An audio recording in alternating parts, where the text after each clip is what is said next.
नमस्कार, जय हिंद, वंदे मातरम। 18 न्यूज़ के लिए मैं किशोर रघुवंशी।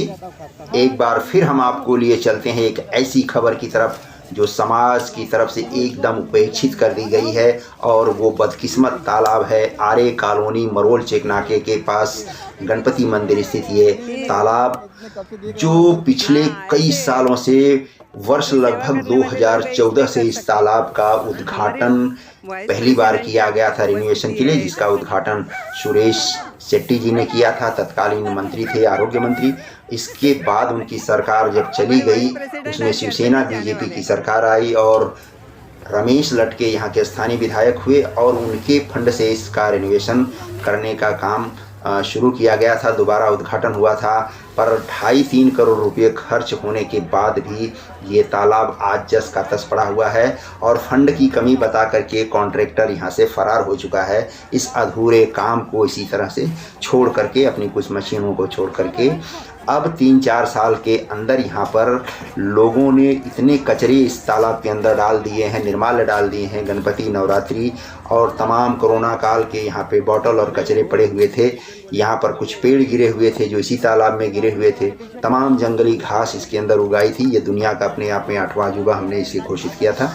अब इस तालाब की सफाई का जिम्मा यहाँ के स्थानीय वॉकिंग क्लब के सदस्यों ने और संत निरंकारी मिशन के कुछ स्वयं सेवकों ने उठाया और पिछले दिनों इसकी सफाई का पूरा जिम्मा उन्होंने अपने हाथ में लेकर के इस तालाब की सफाई किया है, जिसका आप यहाँ पर देख रहे हैं कि 150 से 200 स्वयं सेवकों ने, आरे कॉलोनी श्री गणेश मंदिर वॉकिंग क्लब के सदस्य और निरंकारी मिशन के तमाम स्वयं सेवकों ने इस तालाब की सफाई का पूरा जिम्मा उठाया और दिन भर इस सफाई का कार्यक्रम यहाँ पर चलता रहा।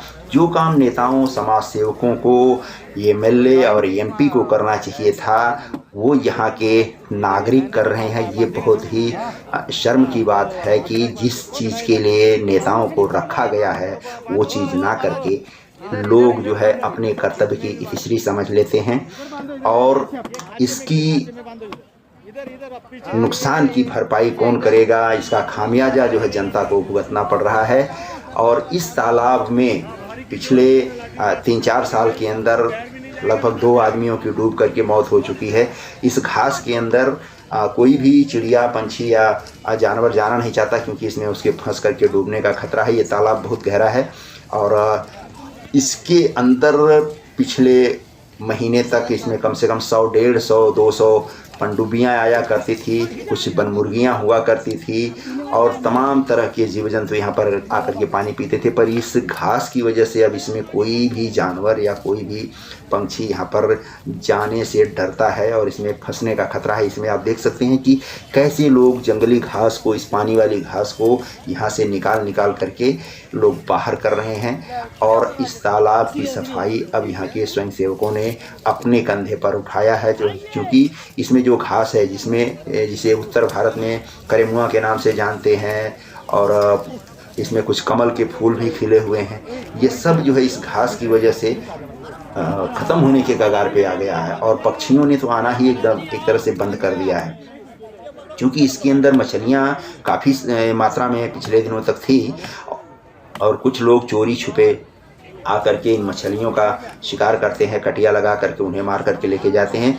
और आज ये तालाब जो है, पानी की कमी भी हो गई है, मछलियाँ भी लगभग समाप्ति के कगार पर हैं। इसीलिए यहाँ पर पनडुब्बी वगैरह का आना एकदम अब बंद हो गया है और कुछ जलचर इसमें दिखाई देते हैं। 2-1 छोटे मोटे पक्षी अब यहाँ पर दिखाई देते हैं, नहीं तो यहाँ पर किंगफिशर से लेकर के बनमुर्गियाँ तक यहाँ पर दिखाई पड़ती थी और इनके कलरों से यहाँ का वातावरण हमेशा गुंजायमान रहता था।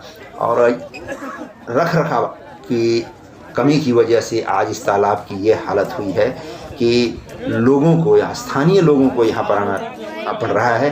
क्योंकि पिछले दिनों जो मैंने खबर दिखाया था कि इसी तालाब के चारों तरफ जो फुटपाथ बना हुआ है, उसी पर पुलिस में भर्ती के लिए आए हुए नौजवान लड़के यहाँ पर सोने के लिए इसका इस्तेमाल करते थे और ये गार्डन जो है हज़ारों बच्चों की शरण स्थली बना हुआ था, जिसकी खबर मैंने आप सबको दिखाया था।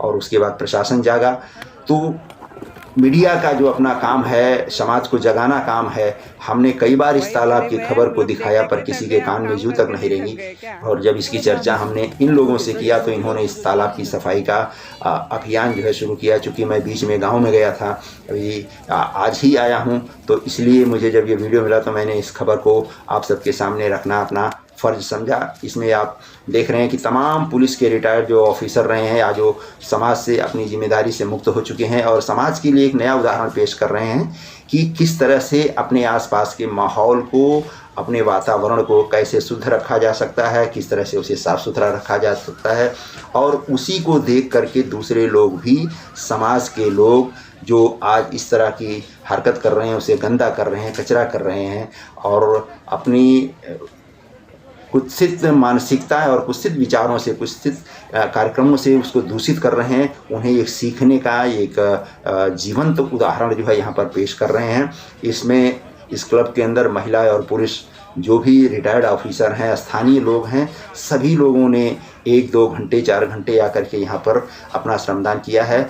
आज इस गार्डन के अंदर जो सरकार ने काम नहीं किया, वन विभाग ने काम नहीं किया, बीएमसी ने काम नहीं किया, वो काम किया गया कि 5 से 6 हज़ार वृक्षों का यहाँ पर रोपण करके इस गार्डन को हरा भरा करने का काम श्री गणेश तालाब वॉकिंग क्लब ने किया है, जो एक बहुत ही सराहनीय प्रयास है। और इसमें उन्हें जितना भी उनका धन्यवाद कहा जाए, उनको शुक्रिया कहा जाए, वो कम ही होगा। और इस तरह से समाज के तमाम लोगों को भी जागरूक होना पड़ेगा और ऐसे कामों के लिए उन्हें आगे आना पड़ेगा। और यही समाज की आज की ज़रूरत है, क्योंकि अगर आपने नेताओं, समाज सेवकों और प्रशासनिक अधिकारियों के भरोसे पर अपने आसपास का परिसर अगर छोड़ दिया तो वो अपनी जिम्मेदारी से तो भाग ही रहे हैं, आप इस नरक में रहने के लिए बाध्य हो जाएंगे। इसलिए हम सब का कर्तव्य बनता है कि अपने आसपास के वातावरण को साफ सुथरा और स्वच्छ रखें और समाज में एक नई मिसाल पेश करें कि आपका रिटायरमेंट होना आपके जीवन की इतिश्री नहीं हो जाता है। एक नए जीवन की, एक नए सामाजिक जीवन की, एक सामाजिक जिम्मेदारी की आप शुरुआत कर सकते हैं, जिसका एक जीता जागता उदाहरण श्री गणेश तालाब वॉकिंग क्लब के सदस्य हैं, संत निरंकारी मिशन के वो स्वयं सेवक हैं, जिन्होंने अपना कीमती समय निकाल करके यहाँ आकर के और ये अपना श्रमदान किया और इस तालाब के पूरे परिसर का कायाकल्प किया है। एटी न्यूज़ के लिए मैं किशोर यदुवंशी। नमस्कार, जय हिंद, वंदे मातरम, धन्यवाद। ऐसी ही किसी एक खबर के साथ हम फिर हाजिर होंगे, तब तक के लिए नमस्कार।